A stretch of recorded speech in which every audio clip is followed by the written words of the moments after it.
But if all you see and read are the stories and the pictures and the images of people doing things that are... You're listening to The Fly Guy Show. They do everything on the fly and in such a fly manner. Stay fly, stay fly, stay fly, stay fly. The black press and culture, were you asking specifically about the Journal and Guide? Exactly what the New Journal and Guide is. Okay. The New Journal and Guide is 118 years old. That means that we've been in business for 118 years. And we are the oldest African-American business in Norfolk. And perhaps throughout Hampton Roads I haven't tested it, but when you're 118 years, it's not too many that go beyond that. Fortunately, I haven't been there all that time. I've been with the Journal and Guide since 1982, and I've actually owned the company since 1991. The Journal and Guide, like all members of the Black Press of America, is what we call ourselves, was founded in 1827, 191 years ago, with the theme, for too long others have spoken for us, now it is time to speak for ourselves. And at that time, I like to remind people that in 1827, most people in this country who were people of African descent were legally enslaved, and even those who lived in areas where they were free blacks were still forbidden by law to read or write. By law to read or write. And so you can imagine that in that kind of culture that there would be two black men who would come together and say, let's start our own publication. Let's tell our own story. Let's be our own voice. And that mission has really not changed. It's still, even today in 2018, important that people tell their own story. Because if other people tell your story, they're going to leave something out. And even their perspective of how they tell the story is going to be different from how you tell your story. Now, a friend of mine likes to ask people, where do you get your news? A former friend of mine, I might add. Where do you get your news? And that's a good question. Where do you get your news? Where do you get your news? Fox. No. Okay, too many people get their news from Facebook, from other social media outlets, from the 6 o'clock broadcast, if you happen to see it, or maybe the 11 o'clock broadcast, or from your friends or someone that you're talking to. And there's a term that's come out recently called fake news. 45, and that's our president, has really been instrumental in putting that phrase out there, fake news. Fake news is whatever you want it to be. It's what we can sit here right now and decide is newsworthy and put it out.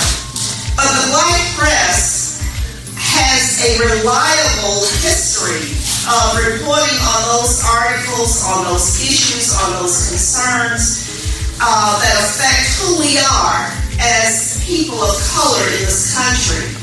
Let me just ask you, how many of you are familiar with, Gary was here talking about things that are going on in Virginia Beach. I'm more familiar with personally the things that are going on in Norfolk. Although our newspaper is located in Norfolk, we do cover events and activities across the entire Hampton Roads area. But in Norfolk, there is the decision that has been made to demolish 3 public housing communities. Now, it's not that the public housing communities don't need to be demolished. The issue, however, is if you're going to displace 4,000 people, where are they going to go? What plans are in place before you demolish in order to rebuild and not tear apart the lives of the families who live in those communities?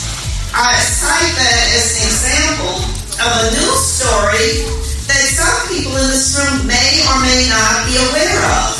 If you read only the daily paper, if you look at only the television news, you probably are not aware that that is happening. But if you read the Journal and Guide, we've been following that story for a couple of months now. So that's an important issue. That's an important issue. That's just one issue, however. Much of what we publish is information that just talks about who we are feeling good. Who was it that was here speaking about the books? Gary and the young lady were speaking about how important it is. And then those young entrepreneurs who came up as well. How important it is to see yourself in a position or in print or an image of yourself as something other than somebody who's headed to jail, who's making money for people who work behind the scenes on those jails or before the scenes or whatever. So the Black Press and the Journal and Guide have always attempted to be that avenue, that vehicle through which Black people can see themselves as people who are of worth, because we know that we are of worth. But if all you see and read are the stories and the pictures and the images of people doing things that are dysfunctional, then you begin to think you're a dysfunctional individual. You answered every single question. But you did a great job. So my last question you actually kind of touched on was, there's been a lot of talk about Black Panther, both good and bad. And sadly, a lot of that bad is coming from the Black community. And I don't even think it why this movie is so important and why those images of Black people as kings and queens and as soldiers are so important. Can you speak to that? Definitely. I think that for me personally, I'm not a science fiction or Marvel comics fan. However, what I got out of the movie was this sense of pride and seeing all of these Black people in positions and doing things and not victims or waiting for people other than themselves to make things right for them. And a lot of young people saw that also, and it may have been the first time that they had ever seen a movie or a television or whatever where all of the characters, the women, were tremendous role models. I think it's a wonderful movie. People who I think object or have given negative reviews of that movie are people I think who don't understand what it means to see yourself in a positive phase. You can see yourself, you can begin to think that that's really you. That you pick up the daily paper and you see these negative things. Because if you grow up in an environment where that's what you've been drilled into your head over and over and over, and that's the only thing you see, when you see something positive, you don't even recognize it. It's totally out of your realm to recognize.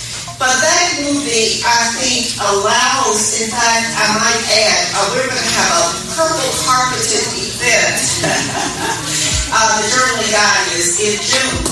And we're taking it, of course, from all the emphasis on purple that's out there. So we have our own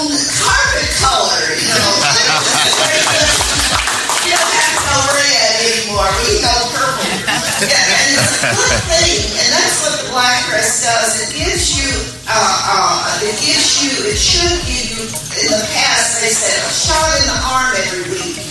Now, a lot of people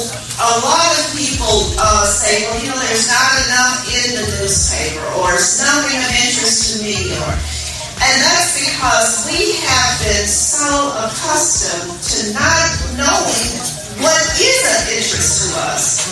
When you pick up the daily paper, have you noticed if you see something about Black people, you immediately go to it? Now, you might find one or two articles in any day. I'm not talking necessarily about our local papers, but any paper. We are not in those papers in a positive vein with any sustained presence. Now, we may be there once or twice. If we're an athlete, we have a better chance of getting in. If we're an entertainer, we have a better chance. But if we're an intellect, or if we're an entrepreneur, a business person, someone who is living just a normal life, somebody who gets up every morning, gets dressed, goes to work, comes home, prepares dinner, looks a little at TV, reads a little bit, that's most of the people in this room. But we're not the people who are of interest to the news media. The people who are of interest to the news media are the people who are using drugs, or who are committing crimes, or who fit the mold or fit the description of what it means to be a Black in this country. And we know that there is another side, there is another way, and that most of the people are not those people, but the images we see would not sustain that. The images are different. Well, I absolutely love that. I do. So, can you tell everyone where they can subscribe to get the New Journal and Guide? Yeah, I did bring some copies. And let me just say, it's only $40 a year. Now, and that comes to your home every week for $40. $40 is a very small investment to make for a community institution. We don't just publish the paper on Thursday. We are part of the community. We support scholarships for various groups and organizations. We purchase sponsorships.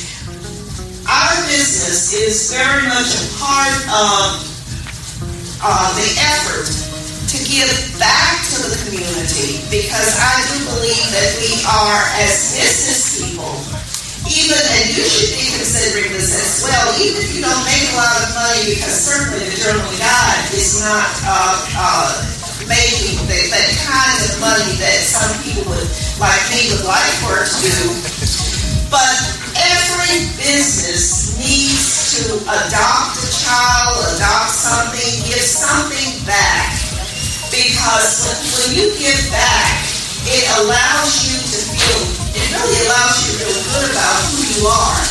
It allows you to know that you're a part of the community, and that because of what you do, you are making a difference in the life of the community and in the future of the community. So, a subscription to the Journal and Guide, a membership in the NAACP, a registration to vote costs nothing. These are things that ensure that whether you even ever go to an NAACP meeting, or whether you ever read the Journal and Guide from front to cover every single week, you can be assured that something's going on to make the community a better place than what it currently is. Awesome. So I want everybody, before you leave, to stop over at this table and talk to Brenda and her team about subscribing to the New Journal and Guide.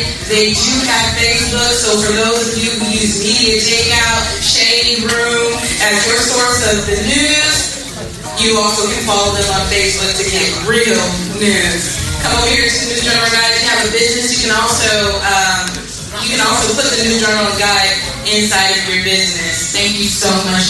Thank you.